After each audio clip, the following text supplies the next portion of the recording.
में लेकर आए हैं क्लास 10 का chapter 3 metal and non metal topic metallurgy. तो बच्चों आज हम बात करने वाले हैं मेटलर्जी यानी धातु का निष्कर्षण कैसे किया जाता है। यानी हमारे अर्थ से बहुत सारे मिनरल्स मिलते हैं, क्या सभी मिनरल से मेटल मिलना आसान है? तो ये देखते हैं आज कैसे पॉसिबल है और कौन से मिनरल से हमें मेटल मिलते हैं बच्चों। तो आज का टॉपिक है हमारा मेटलर्जी। मेटलर्जी किसे कहा जाता है? It means extraction and isolation of pure metal from its ore by scientific and technological process is called metallurgy. यानी किसी भी कंपाउंड से प्योर मेटल को एक्सट्रैक्ट करना और आइसोलेट करना bye scientific and technological process, यानी साइंटिफिक और टेक्नोलॉजिकल प्रोसेस की हेल्प से किसी भी कंपाउंड से मेटल को एक्सट्रैक्ट और आइसोलेट करना ही मेटलर्जी कहलाता है बच्चों। तो हमारे पास बहुत सारे मिनरल्स मिलते हैं, उन मिनरल से हमें मेटल मिलते हैं, तो उनके निकालने के लिए हमारे पास कई प्रोसेस होते हैं। उन प्रोसेस से हम मेटल से और जो हमारे मिनरल्स होते हैं उनसे हम मेटल ऑब्टेन करते हैं। अब बात आती है मिनरल्स क्या होते हैं बच्चों। मिनरल्स मतलब ऐसे एलिमेंट, ऐसे केमिकल सब्सटेंस जो अर्थ के क्रस्ट में नेचुरली पाए जाते हैं, यानी such naturally occurring chemical substance in the earth crust obtainable by mining। जो माइनिंग करके हम बहुत सारे केमिकल सब्सटेंस निकालते हैं, उन केमिकल सब्सटेंस को हम लोग मिनरल्स बोलते हैं बच्चों। क्या बोलते हैं? मिनरल्स यानी खनिज। इसके बाद बात आती है बच्चों ओर। अब ओर किसे कहा जाता है? और बच्चों एक तरह के मिनरल ही होते हैं, बट ये एक ऐसे मिनरल होते हैं जिनसे मेटल मिलता है और इसीलिए इन मिनरल्स को हम लोग ओर बोलते हैं। ओर माने अयस्क होता है बच्चों। तो such mineral from which metal can be extracted conveniently and profitably are termed as ore. यानी ऐसे minerals from which metal can be obtained economically and profitably, यानी ऐसे मिनरल्स जिनसे मेटल को निकालना आसान हो और उससे प्रॉफिट भी हो, तो उसे हम ओर बोलेंगे। कई मिनरल ऐसे होते हैं जिनसे मेटल निकालना तो आसान है लेकिन उनकी इकोनॉमिकल कॉस्ट बहुत ज्यादा होती है, जैसे आयरन। अब आयरन की बात कीजिए तो आयरन में आप देखते हैं कि आयरन के कई ओर होते हैं, हेमेटाइट होता है, मैग्नेटाइट होता है, एक और होता है iron pyrite. But iron pyrite से आयरन को एक्सट्रैक्ट करना बहुत ही ज्यादा कॉस्टली है, इसीलिए हम आयरन पायराइट को और कंसीडर नहीं करते क्योंकि इसमें आपकी कॉस्टिंग बहुत ज्यादा आती है। इसीलिए हम यहाँ पर लिखते हैं all are minerals but all minerals are not ores. ये जरूरी नहीं है कि सभी मिनरल से आपको ओर मिलता हो, लेकिन ये बात तो कंफर्म है कि सभी और मिनरल्स होते हैं बच्चों, सभी और मिनरल्स होते हैं। For example iron pyrite. अब आयरन पायराइट से आयरन जो है obtaining iron is very costly. Obtaining iron is very costly, बहुत ही ज्यादा कॉस्टली होता है बच्चों। तो अभी तक हमने जाना कि मिनरल्स क्या होते हैं और क्या होते हैं। अब बच्चों और के साथ कुछ इंप्योरिटी भी अटैच होती हैं, सॉइल और सैंड जैसी इंप्योरिटी, जिनको हम मैट्रिक्स या गैंग बोलते हैं। तो गैंग में देखिए such earthen impurity like soil and sand etcetera present in the ores, उसका दैट इज कॉल्ड गैंग। यानी impurity attach with the ore, that is called gangue.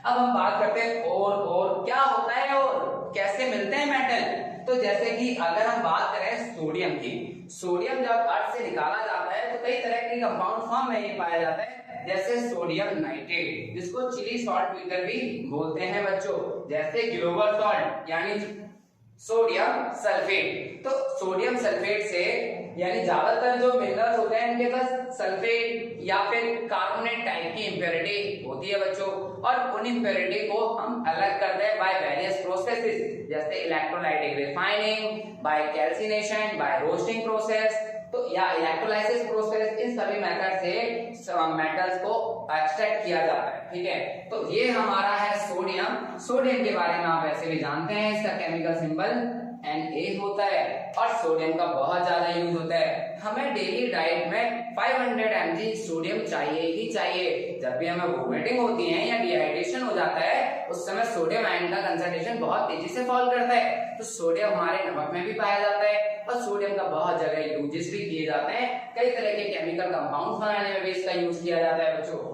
अब बात करते हैं हमारा सबसे ज्यादा यूज होने वाला एलिमेंट आयरन। आयरन का जो सिंबल होता है वो Fe होता है, क्योंकि ये एक लैटिन वर्ड फेरम से लिया गया है। और आयरन के कई रूप होते हैं, जैसे हेमेटाइट, इसका फार्मूला है Fe2O3 हेमेटाइट।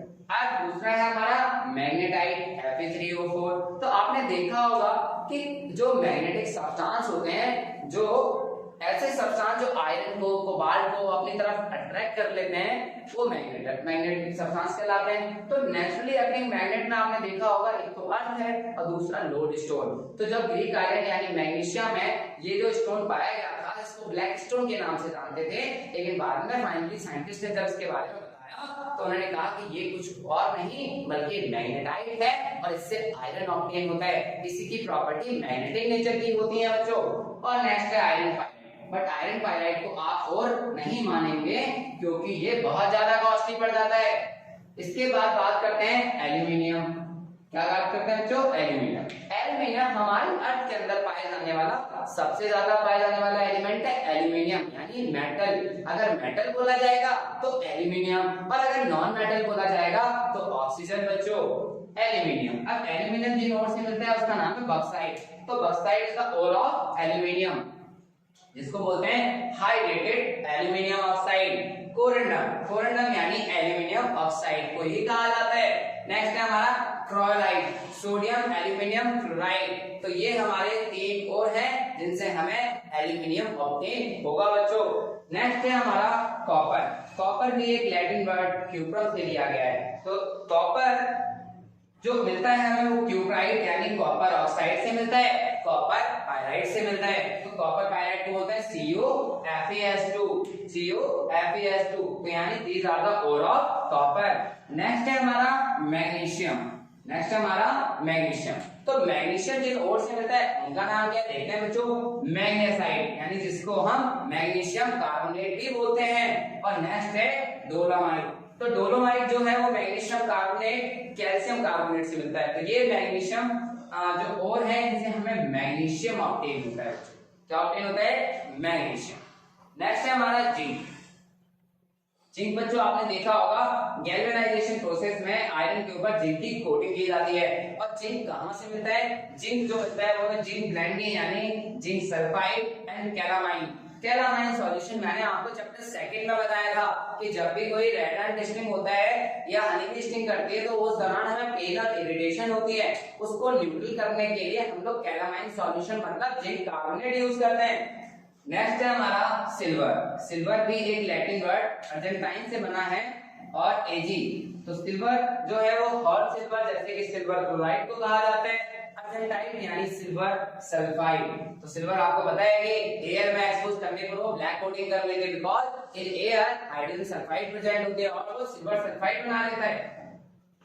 नेक्स्ट है बच्चों हमारा गोल्ड। गोल्ड एक लैटिन नंबर ऑरम से लिया गया है। गोल्ड जो मिलता है हमें ऑरिक क्लोराइड AuCl3 से ऑब्टेन होता है। हालांकि गोल्ड, सिल्वर, प्लैटिनम ये नेटिव मेटल्स होते हैं, फ्री स्टेट में पाए जाते हैं, बट कहीं ना कहीं फिर भी इनके साथ कोई ना कोई इंप्योरिटी अटैच होती ही होती है, जैसे लेड। अब लेड का और आप सबको पता होना चाहिए, इसका और है गैलिना।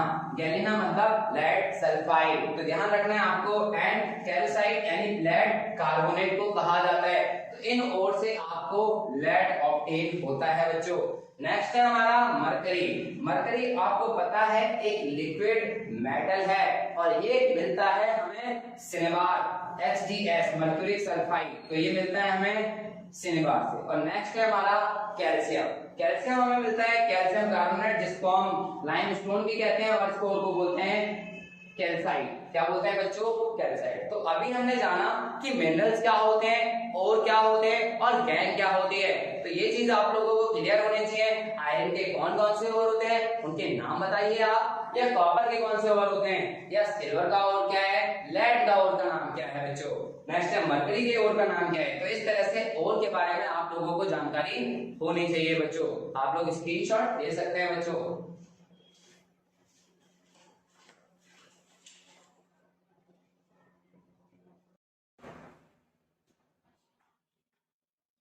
तो बच्चों जैसे कि अभी हमने मेटलर्जी के बारे में जाना, अब हम जानेंगे कि कैसे मिनरल्स हमें और मिलते हैं और उन और से इंप्योरिटी को कैसे अलग किया जाता है। कुछ इम्प्योरिटी तो हम मैन्युअली अलग कर सकते हैं, लेकिन कुछ इम्प्योरिटी जो गैस की फॉर्म में अटैच होती हैं उनको कैसे अलग किया जाए। तो बच्चों रिएक्टिविटी सीरीज में हमने देखा था कि बहुत सारे मेटल्स को डिक्रीजिंग ऑर्डर ऑफ रिएक्टिविटी में प्लेस किया गया था एक वर्टिकल कॉलम में, और उस कॉलम में देखा कि जो एलिमेंट टॉप पर थे, जो मेटल टॉप पर थे वो बहुत ज्यादा रिएक्टिव थे, लेकिन जो एलिमेंट रिएक्टिविटी सीरीज में बॉटम पर थे वो लेस रिएक्टिव थे। बट इन एलिमेंट्स के साथ कुछ ना कुछ इंप्योरिटी अटैच होती है, और कैसे हम प्योर मेटल ऑब्टेन करते हैं उसके लिए हम कुछ प्रोसेस को समझते हैं। तो अभी हम बात करेंगे extraction of highly reactive metals. Highly reactive metal जैसे कि बच्चों सोडियम हो गया आपका, पोटेशियम, कैल्शियम, एल्यूमिनियम, ये मेटल बहुत ही ज्यादा रिएक्टिव होते हैं बच्चों, ये मेटल बहुत ही ज्यादा रिएक्टिव होते हैं। इनसे इंप्योरिटी को अलग करने के लिए हम लोग इलेक्ट्रोलाइटिक रिडक्शन या फिर इलेक्ट्रोलाइसिस प्रोसेस का यूज करते हैं। तो देखते हैं किस तरह से हम सोडियम मेटल को ऑब्टेन करते हैं। इलेक्ट्रोलाइटिक रिडक्शन, तो एक्सट्रैक्शन ऑफ सोडियम मेटल, तो सोडियम क्लोराइड यानी मोल्टन स्टेट में आप लोग सोडियम क्लोराइड को लेंगे और इसके अंदर हम करंट पास करेंगे। हम यहाँ पर एक्वास सॉल्यूशन नहीं लेंगे, हम मोल्टन फॉर्म में लेंगे, और जैसे ही हम इलेक्ट्रिसिटी पास करेंगे तो यहाँ पर सोडियम और क्लोरीन दो अलग अलग एलिमेंट हमें ऑब्टेन होंगे एट द एनोड और कैथोड। तो इलेक्ट्रोलाइटिक रिडक्शन में आप लोगों ने देखा होगा कि एक हमारा बीकर होता है, यहाँ पर हमने मोल्टन सोडियम क्लोराइड ले लिया और यहाँ हमने दो इलेक्ट्रोड ली, one is anode and other is cathode, one is anode and other is cathode. Anode जो होती है बच्चों वो पॉजिटिव होती है और कैथोड आपकी नेगेटिव होती है। तो यहाँ पर हमने देखा कि जब सोडियम क्लोराइड के अंदर इलेक्ट्रिसिटी पास की जाती है तो सोडियम और क्लोरीन दो तरह के एलिमेंट ऑब्टेन हुए। इस प्रोसेस को समझते हैं। यहाँ पर सोडियम ने, जो सोडियम थे उसने हमारे दो इलेक्ट्रॉन गेन करे, उसने दो इलेक्ट्रॉन गेन करे एट द कैथोड और वो कन्वर्ट हो गया सोडियम एलिमेंटल फॉर्म में यानी सोडियम एटम की फॉर्म में। लेकिन क्लोरीन को अगर देखें, क्लोरीन हमारे यहाँ पर, क्लोरीन ने दो इलेक्ट्रॉन लॉस करे बच्चों, क्लोरीन ने दो इलेक्ट्रॉन लॉस करे और कन्वर्ट हो गई क्लोरीन गैस में। तो यानी क्लोरीन गैस जो मिलेगी यानी जो सोडियम है ये कहाँ फॉर्म होगा, एट कैथोड, एट कैथोड, क्योंकि केटायन को अट्रैक्ट करने की रॉड जो होती है उसको कैथोड कहा जाता है, और क्लोराइड जो कि एनायन है, ठीक है, वो हमारे एनोड पे अट्रैक्ट होंगे। तो क्लोरीन क्या करेगी कि दो इलेक्ट्रॉन अपने एनोड को देगी, मतलब क्लोरीन जो है, जो क्लोराइड आयन है वो दो इलेक्ट्रॉन एनोड को देंगे और कन्वर्ट हो जाएगी क्लोरीन एटम्स में। सोडियम अपने दो इलेक्ट्रॉन कैथोड पर लॉस करेगा, मतलब गेन करेगा यहाँ से, और इसका मतलब यहाँ पर हो क्या रहा है, यहाँ पर हो रहा है रिडक्शन ऑफ सोडियम। क्या हो रहा है बच्चों, रिडक्शन। रिडक्शन का मतलब गेन ऑफ इलेक्ट्रॉन, सोडियम का रिडक्शन हो रहा है। यहाँ पर क्या हो रहा है, ऑक्सीडेशन ऑफ क्लोरीन, यहाँ पर क्लोरीन का ऑक्सीडेशन हो रहा है। तो इस तरह से ये था इलेक्ट्रोलाइटिक रिडक्शन। अब हम बात करेंगे उन एलिमेंट्स की जो middle of the activity series में पाए जाते हैं, जैसे जिंक हो गया, जैसे जिंक, आयरन। तो जिंक, आयरन, इस तरह के जो मेटल्स हैं ये मिडिल ऑफ एक्टिविटी सीरीज में पाए जाते हैं। इनके साथ जनरली सल्फाइड या कार्बोनेट इंप्योरिटी अटैच होती है।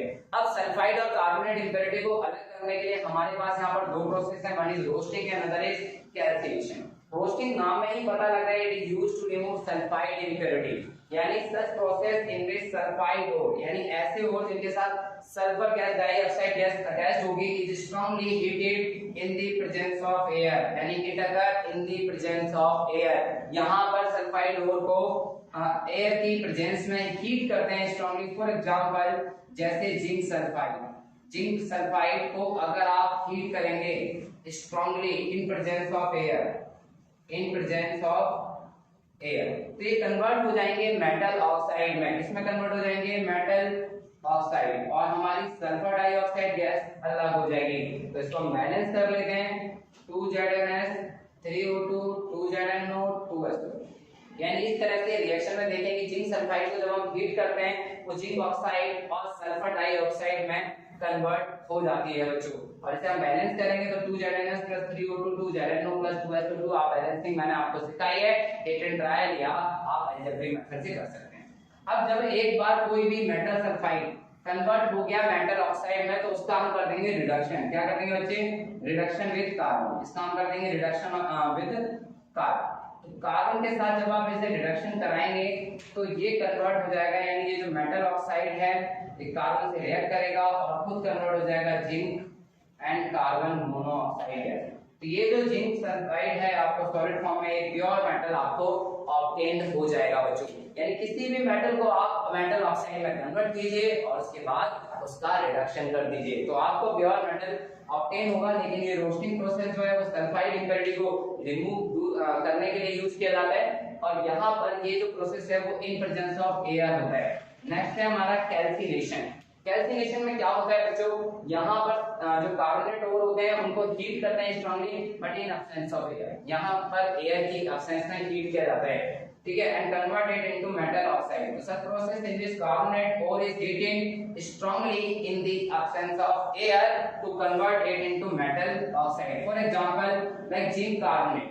अगर आप जिंक कार्बोनेट को हीट करेंगे इन एब्सेंस ऑफ एयर तो ये जिंक ऑक्साइड और कार्बन डाइऑक्साइड गैस अलग हो जाएगी और इसके बाद आप क्या करेंगे, इसका रिडक्शन कर देंगे जिंक ऑक्साइड का कार्बन के साथ तो ये कन्वर्ट हो जाएगा जिंक एंड कार्बन मोनोऑक्साइड और आपको एक प्योर मेटल ऑब्टेन हो जाएगा बच्चों। तो ये दो प्रोसेस थे रोस्टिंग एंड कैल्सिनेशन, जो कि एलिमेंट जो middle of the reactivity series में प्रेजेंट थे उनसे इंप्योरिटी को दूर करने के लिए इन दो तरीकों का यूज किया जाता है।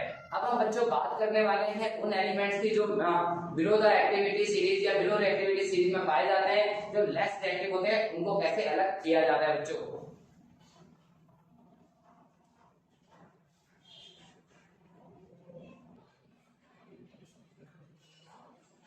तो बच्चों बात करते हैं अब उन एलिमेंट्स की जो बिलो द रिएक्टिविटी सीरीज पाए जाते हैं, जैसे कि आप एग्जांपल के तौर पे ले सकते हैं यहाँ पर mercury and copper, mercury and copper, ठीक है। तो देखते हैं कैसे मरकरी हमें ऑब्टेन होती है अपने ओर से। तो मरकरी का ओर मैंने आपको जस्ट अभी बताया था, ओर ऑफ मरकरी किसे कहा जाता है बच्चों, सिनेबार। ओर ऑफ मरकरी कहा जाता है सिनेबार। सिनेबार जिसका फॉर्मूला होता है मर्क्यूरिक सल्फाइड HgS।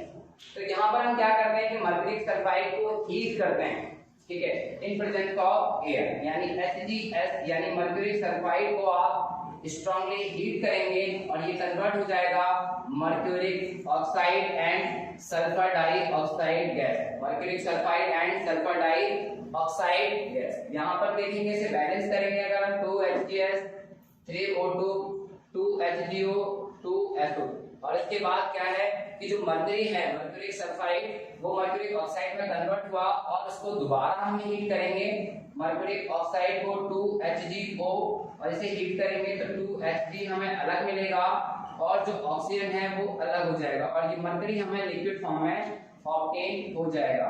तो इस तरह से हमने देखा कि किस तरह से मर्क्यूरी हमें ऑब्टेन हो रहा है इन प्योर फॉर्म। और इसके बाद हम बात करेंगे कॉपर की।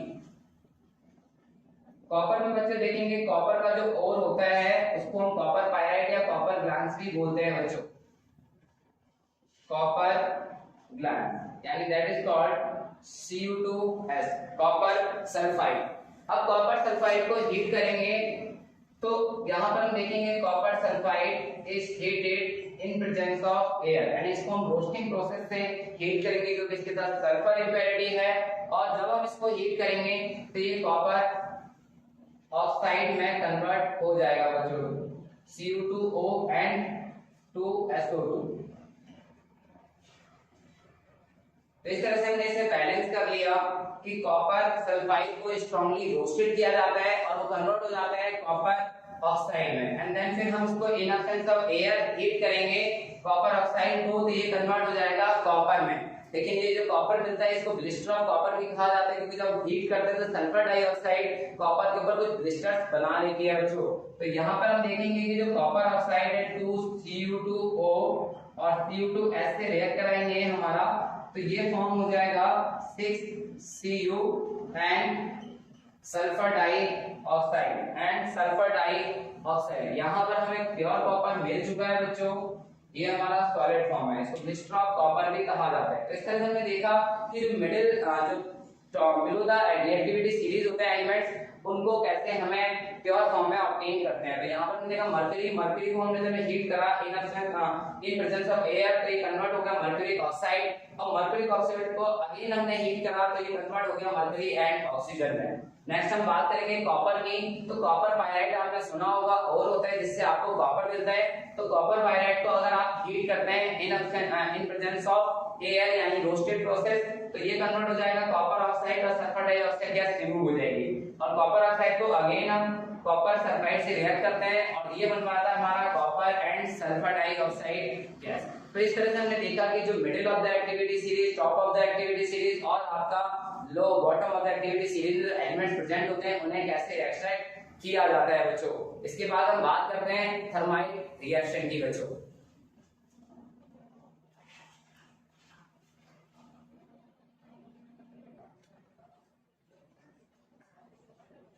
तो बच्चों बात करते हैं थर्माइट रिएक्शन। ये रिएक्शन बहुत ही ज्यादा कमर्शियली यूज की जाती है रेलवे ट्रैक्स को जोड़ने के लिए और क्रैक मशीन पार्ट्स को जोड़ने के लिए। क्यों? क्योंकि इस रिएक्शन में जो आयरन है वो काफी हीटेड फॉर्म या मोल्टन फॉर्म में प्रोड्यूस होता है जिसको हम यूज करते हैं एज ए वेल्डिंग पर्पस। तो थर्माइट वेल्डिंग क्या होता है? Thermite process is a displacement reaction which is highly exothermic. यानी थर्माइट रिएक्शन एक डिस्प्लेसमेंट रिएक्शन है, बहुत ही ज्यादा एक्सोथर्मिक होती है बच्चों। ये इस प्रोसेस में होता क्या है? In this process aluminium is used as a reducing agent and that reduce iron oxide into iron, and due to immense heat produced in this process the reduced iron is obtained in the molten state। यानी जो iron produce होता है वो molten state में produce होता है। तो देखिए जरा यहाँ पर जो आयरन ऑक्साइड है Fe2O3 जो सॉलिड फॉर्म में है उसे हम एल्यूमिनियम से रिएक्ट कराते हैं बच्चों, और जब हम उसे एल्यूमिनियम से रिएक्ट कराएंगे तो ये रिएक्शन होगी और यहाँ पर हम देखेंगे एल्यूमिनियम ऑक्साइड प्रोड्यूस होगा Al2O3 और आयरन अलग होगा प्रोड्यूस, है ना।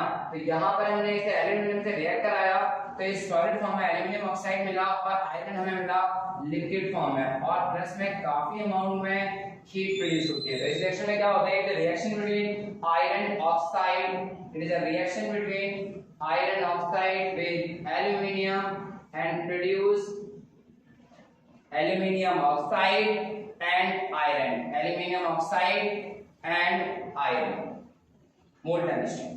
इसीलिए इस रिएक्शन का यूज करते हैं हम। तो ये देख सकते हैं यहाँ पे it is used to join railway tracks और क्रैक मशीन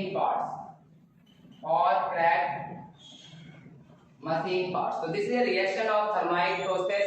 ठीक है, तो ये हमें क्लियर हो जाना चाहिए कि यहाँ पर वो कह रहा है यहाँ पर एक आयरन मोल्टन फॉर्म में प्रोड्यूस हो रहा है जिसको हम एज ए वेल्डिंग यूज कर रहे हैं। तो this is a thermite reaction, the reaction between iron oxide and aluminum is more reactive than iron, you know, and it convert into aluminum oxide and iron। तो बच्चों इसके बाद हम बात करने वाले हैं अब हम इलेक्ट्रोलाइटिक रिफाइनिंग की बच्चों।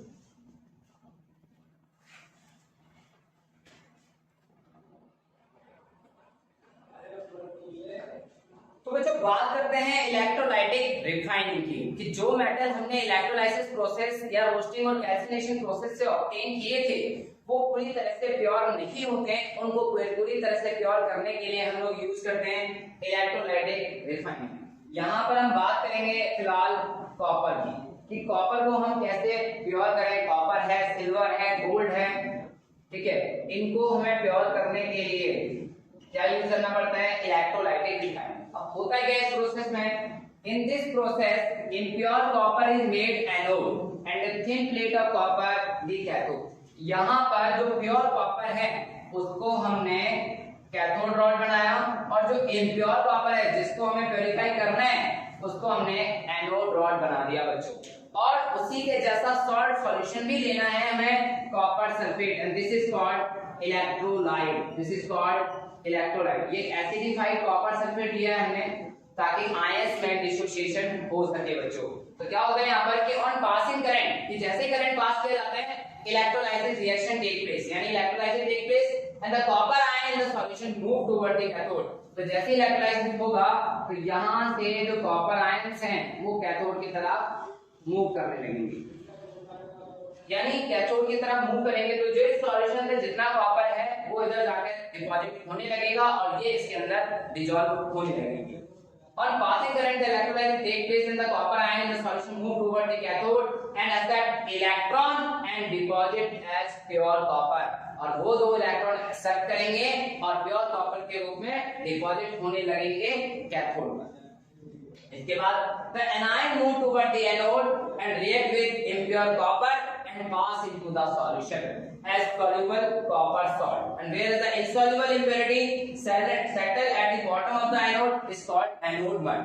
तो यहाँ पर क्या होगा कि जैसे करंट पास हो रहा है बच्चों तो जो कॉपर सल्फेट है उसमें से कॉपर आयन क्या करेंगे, इलेक्ट्रॉन एक्सेप्ट करेंगे और इलेक्ट्रॉन एक्सेप्ट करने के बाद वो एक प्योर मेटल यानी प्योर कॉपर पे डिपॉजिट होने लगेंगे बच्चों, यानी यहाँ पर इस तरह से। और जो एनोड है जहाँ पर इम्प्योर कॉपर है वो क्या करेगा, अपने दो इलेक्ट्रॉन लॉस करेगा और कॉपर आयंस में कन्वर्ट हो जाएगा, कॉपर आयंस में कन्वर्ट हो जाएगा।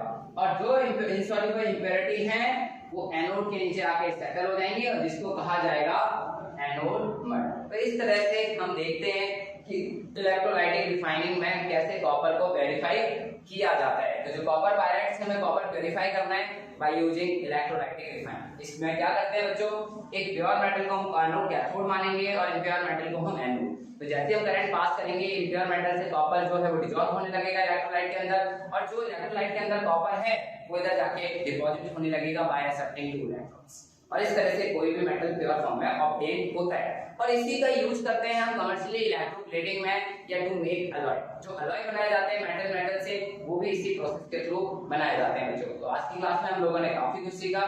मिलते हैं नेक्स्ट क्लास में नेक्स्ट वीडियो के साथ। Thank you so much.